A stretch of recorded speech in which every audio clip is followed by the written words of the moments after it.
No, I wanted to be a pilot when I was a kid. An airline pilot, that is, or a plane pilot, not a ship's pilot, but yeah, that's initially what I wanted to do. Maersk Rubicon, this is the pilot launch to PN, Channel 9. Good morning, sir. We're underway to you now. If you can increase your speed to 12 knots, make your course 340. Roger, we'll increase to 12 knots, to the course 340. At the time, to be a pilot, you either needed a lot of money to pay for a private tuition to become a pilot, which I had 5 brothers and sisters, so we didn't have lots of money to throw around and stuff like that. And the other way was to go in the Air Force, and I couldn't see myself being a strict military person. Ever since I've been working on the water, that's where I've been, and I've enjoyed every minute of it, yeah. My name is Michael Callan, Mick Callan, and I'm a coxswain for the Port Phillip Sea Pilots.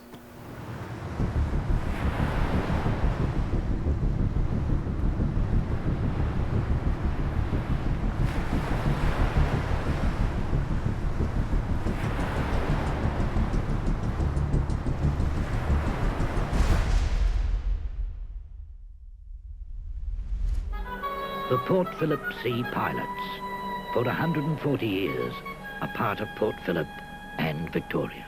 1839, started the company when George Tobin started down here. One of the oldest companies continuously running in Victoria. Yeah, I think they're one of the 3 first companies for independent Victoria in 1839. Is it 9 or 7? I can't remember if it's 1839 or 7. Yeah, we're a 24-hour, 7-day-a-week operation. It was established before the state of Victoria even had a government. That's one of the best things about this place is the actual history and what it's done. Since 1973, the pilots have been using launches in the bay. They have proved as safe as the workboats and certainly a lot faster. Skippers driving our pilot launches are very, very experienced. So there was kind of a program in the day where you did workshop first, then you worked as a deckhand, then you went to coxswain. It's not just about driving a boat, it's about managing the ships that are out at sea as well. And then the most important aspect of our job is doing safe transfers, so making sure that the conditions next to the ship when we're taking the pilot on or off are as good as we can get them. It's been important to the economy of Victoria to get ships safely through the heads, and yeah, pretty proud to play a role in that and part of that, to get pilots safely on and off ships. If we don't get the pilots on the ships don't come into port, and no one gets their big plasma TVs or their PlayStation 5s or whatever the latest gimmick is, or everything that comes in from overseas has got to go through the ports. From the boys organising us onto ships, the launch crew, us doing the jobs, critical for the state and the country. Something like $120 billion of trade going through the port every year. The majority of that's coming in on ships that needs pilots to safely come in and out of the port. Things can change from being the conditions you see out there today to being really quite hazardous. People can get hurt.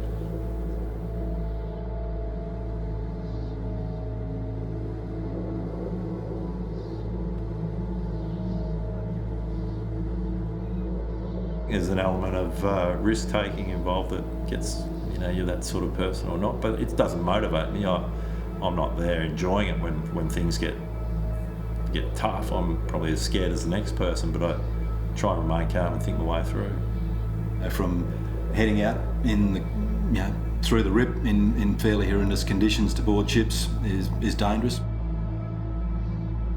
Climbing up the side of the ship on a rope ladder, the expertise and skill of the launch crew in getting us safely on and off ships is critical. The ships are getting bigger and bigger, the port hasn't got bigger, so our margins for safety are continually being eroded. It's managing that risk continually to make sure that we just don't have accidents, because shutting the port down is not an option. The biggest risks are that I'm responsible for 2 guys standing on the front of the boat when we're trying to board a ship, and if the ladder's not rigged correctly or it's too low or there's hard companionways there that can hit people in the head. It's a hazardous operation because you have to step from a pilot boat, which is an 18-metre fast launch, onto a rope ladder tied to the side of the ship. Over the years, there have been a few occasions where pilots have fallen off the ladder and landed on the boat, or landed in the sea. A couple of occasions I've been on pilot ladders that are very long, and the ship's rolling and you're on a ladder and you're sort of swinging back and forwards.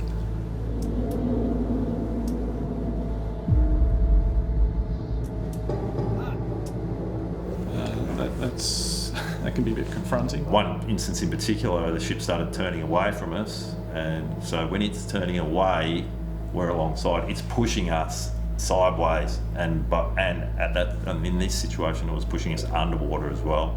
I was standing on deck, and the front of the boat was underwater and on its side, like that. And I was standing on the side of the fender, going, "I'm not going anywhere until this boat straightens up." Well, the biggest tragedy of all was the sinking of the George Taylor, which was a 13 metre boat, 42 footer in August 1991, where they were coming back in at night and it was massive seas. I think it was up to 12 or 14 metre seas, and they're in a lot smaller boat than what we were using, and they got swamped. No one knows exactly what happened, but they got swamped on the way back in or broached. And the hypothesis is that the boat tumbled over lengthways on all the crew, all 2 crew and the pilot lost their lives. You've got to have a bit of a natural feel for the sea, and you've also got to, it's not a matter of being courageous, but you've got to be able to think under pressure and keep the boat and the crew safe. Make your course 070, 12 knots of pilot boarding.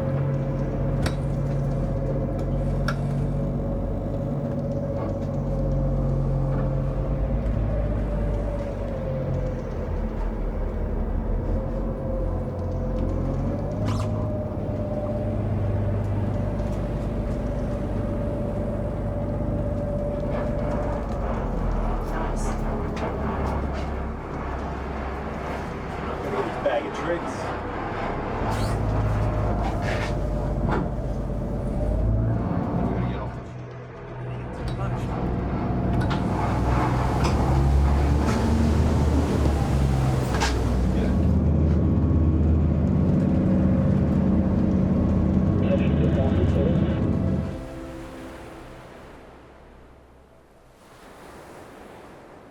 Yeah, when I describe the job, most of the time people find it interesting. When I describe the conditions like the pay and the time off, they think, "Oh, that sounds like a really good job." But then I tell them about the phone calls in the middle of the night. It takes you away from your family. If something was going to go wrong, it was always when you were at sea. We work public holidays, weekends, Christmas Day. Yeah, you love your family and you always want to be home with them. So with this role, you get to best of both worlds, don't you? Yeah, my family are happy for me to be doing the job. I think they do realise the risks. I've got plenty of photos and video footage that probably scares them a bit, but I've been doing it for a long time now. And, it's going off to work like everyone else, I suppose. You're talking to the captain, you're talking to the helmsman about what you want speed you want, what rudder you want, you're talking to the captain to tell his crew about where you want them on the ship to take what lines, when and where. So you are literally like a conductor of an orchestra, telling people to do different things to make it all happen. Yeah. Well, I've always worked on the water. I initially did marine science. After that, I actually went into mussel farming, which ultimately failed, and that's why I'm here. I grew up in a boating family on trailer sailors and yachts, and did, sailed to Tassie and up to Sydney when I was like 12 years old. I was always mad keen on fishing and boats from an early age. My dad was at sea, he was a harbour master and a pilot, so I was brought up on ships and in ports, and so there's a bit of salt probably in the veins, so going to sea and pilotage I think was always going to be for me. My passion was not to be sit behind a desk at a computer and crunch numbers, but to work in the field, and I loved every minute of it up in Queensland. I loved every minute of it down here. And I got to go out on boats all the time, dive, see stuff that most people don't get to see. When you're at sea working, or even here and it's the city's busy and it's a hustle and bustle and everyone's moving around, and you get out on the water on a nice day and you've just got vastness around you and space, and you breathe and it's peaceful, and you're out there and it's just a nice feeling. It's a nice place to be. We see shooting stars all the time at night. We see marine life. We get to see a lot of stuff that people never see. People go out whale watching, and we can go out there and come across a group of whales and we're working. It's the wildlife, whether it's whales outside or dolphins playing in the bow wave. You get up into port and there's seals sitting on rudders and bulbous bows of ships. Those sort of days are the ones that stick in your mind. Or early mornings, sunrise coming over Melbourne with hot air balloons coming over the city. It's a pretty unique view from the bridge of a ship. And also getting to meet the crew of the ship. The crews are from many different nations. It's mostly men. I'd say 95% of the seafarers are men. And talk to them about their families and lives and culture. They used to joke that no one ever leaves this job, they die here, sort of thing, which isn't quite true. There's been a few blokes that hang on, and stay well into their 70s or whatever.